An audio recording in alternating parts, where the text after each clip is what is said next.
Salut l'équipe. Oh là là, wow, 2 vidéos en 2 semaines, vous vous rendez pas compte de la vitesse à laquelle je suis productif cette année. Il faut pas vous y habituer, ça va pas durer.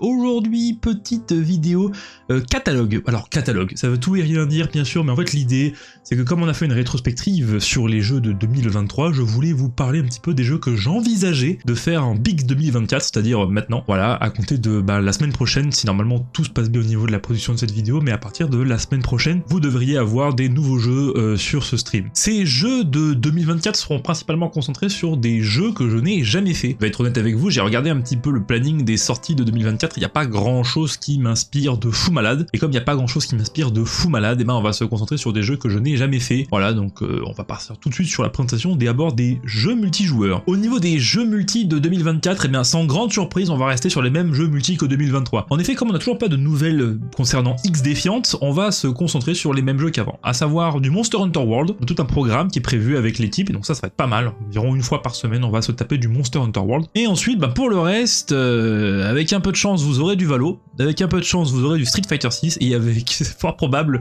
que si Ankama tient ses délais et que Dofus Unity sort bien en 2024, et bien il y aura encore du Dofus. Et oui, encore toi Chacal, je me répète, mais tant que Dofus sera un excellent jeu, ce que je persiste à dire qu'il est malgré ses nombreux détracteurs, et bien on continuera à jouer à Dofus. Même si on n'a pas joué à Dofus depuis longtemps, quand Dofus Unity sortira, on ira jouer Dofus. Évidemment, on va pas jouer qu'à des jeux multijoueurs, on va également jouer à des jeux solo, et alors là on en a une ribambelle de jeux qui m'intéressent pour cette année 2024, à commencer par le premier qui on débutera dès la semaine prochaine, c'est Prince of Persia, The Lost Crown, dans l'accent de Shakespeare, la couronne perdue dans l'accent de pas Shakespeare. Un jeu Metroidvania, donc qui a des ressemblances avec Hollow Knight dont on reparlera incessamment sous pas longtemps. On va se régaler sur Prince of Persia, ça a l'air d'être un jeu plein d'énergie et de rebondissements, mais ça commence dès la semaine prochaine. Ensuite, j'ai déjà mon jeu de l'été 2024, parce que ce sera la sortie de Black Myth Wukong, un jeu action RPG qui me fait un peu penser à Elden Ring et au Dark Souls, peut-être ambiance un petit peu Dark Fantasy, mais dans la Chine médiévale, donc le mythe de la traversée vers l'ouest. En tout cas, Black Myth Wukong, ça a l'air d'être assez impressionnant, surtout au niveau des visuels. On a des monstres qui ont une gueule pas possible, et moi dès qu'un monstre a une gueule pas possible, le seul truc que j'ai envie de faire, c'est de lui en mettre plein la gueule. Enfin, en cette fin d'année, sans grande surprise, il y a Star Wars Outlaws qui sort, et je sais pas si vous étiez au courant, mais en fait, je suis un grand fan de Star Wars, et donc du coup,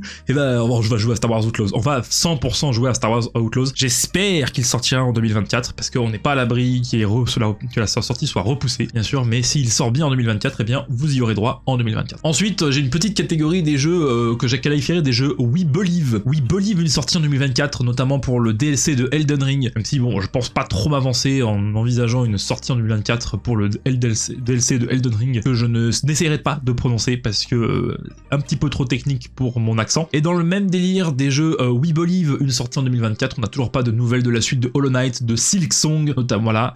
Donc si jamais oui, on y jouera avec plaisir. Et si jamais non, tant pis, parce qu'on peut pas jouer un jeu qui n'existe pas. Enfin, quelques jeux indépendants m'ont déjà tapé dans l'œil pour ce début d'année. Donc on parlera de Cocoon, qui a l'air d'être vraiment grand n'importe quoi. Et ça, pour le coup, c'est totalement mon délire. Et j'ai entendu beaucoup de bien de la part de mon papa de Jusante. Et donc on testera ça, notamment, je pense en ce début d'année, peut-être après Prince of Persia. Enfin, pour ce qui est des gros jeux solo de cette année, on va se concentrer sur plusieurs titres que je n'ai jamais fait, qui sont dans ma bibliothèque de jeux, et que je suis en mode, mais peut-être qu'ils sont bien ces jeux, parce que tout le monde a dit qu'ils étaient... Bref, on va sans doute regarder du côté de God of War, et de God of War Ragnarok sur la PlayStation 5, maintenant qu'on peut facilement dépasser la PlayStation 5 et jouer à des jeux PS4, PS5 sur l'ordinateur, on fera sans doute God of War et God of War Ragnarok, et dans le même délire des jeux que tout le monde a dit qu'ils étaient vachement bien, et peut-être que parce que si tout le monde dit qu'ils sont vachement bien, c'est parce qu'ils sont vachement bien, on regardera du côté de A Plague Tale, Innocence et Requiem, voilà, qui sont également deux jeux que je suis en mode, mais ils ont l'air vachement bien ces jeux, et si je prenais il a jamais pris le temps de les faire, donc on essaiera en 2024 de prendre le temps de faire ces jeux là, et enfin, dans le même panier, je rajoute Ghost Runner 1 et 2, qui sont des jeux à l'ambiance un peu cyberpunk, et en ce moment je suis dans une grosse vibe cyberpunk, notamment à cause de Cyberpunk 2077, donc on regardera de ce côté là, donc peut-être, je pense qu'on envisage un planning du genre, on fait God of War 1, A Plague Tale 1, Ghost Runner 1, et ensuite on enchaîne, on fait God of War Ragnarok, A Plague Tale Requiem et Ghost Runner 2. Enfin, il va également y avoir du jeu multi, donc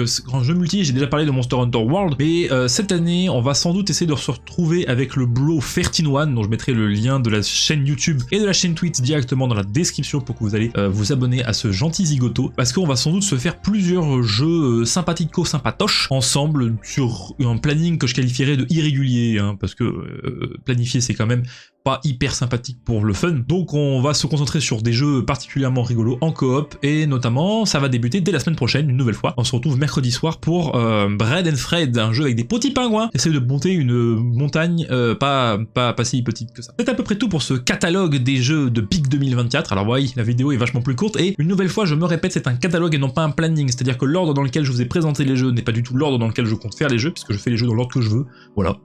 Hein, si j'ai envie de faire 6 mois de Dofus, je ferai 6 mois de Dofus, personne ne pourra me stopper. Mais dans l'idée, c'est que je ne connais pas toutes les sorties de jeux, machin, et je suis très sensible à la hype. Donc si jamais un jeu m'intéresse et qu'il prend le pas sur tous les autres, eh bien sachez que pas mal de jeux pourront passer à la trappe, malheureusement. Mais dans l'idéal, voici les jeux que je souhaiterais faire en Big 2020. Pour ce, je vous fais des gros bisous. Je vous invite à vous abonner à cette chaîne YouTube, ou aller vous rendre sur la chaîne de replay si vous voulez voir des replays de stream. Voilà, et puis au niveau des horaires, regardez un petit peu la chaîne Twitch vers 20h30 tous les soirs, parce que je suis en stream peut-être tous les soirs, mais on va voir, on verra. L'avenir est fait d'incertains, et la seule chose sur laquelle on peut rester sûr, c'est que le pain c'est quand même vachement bon. Des gros bisous.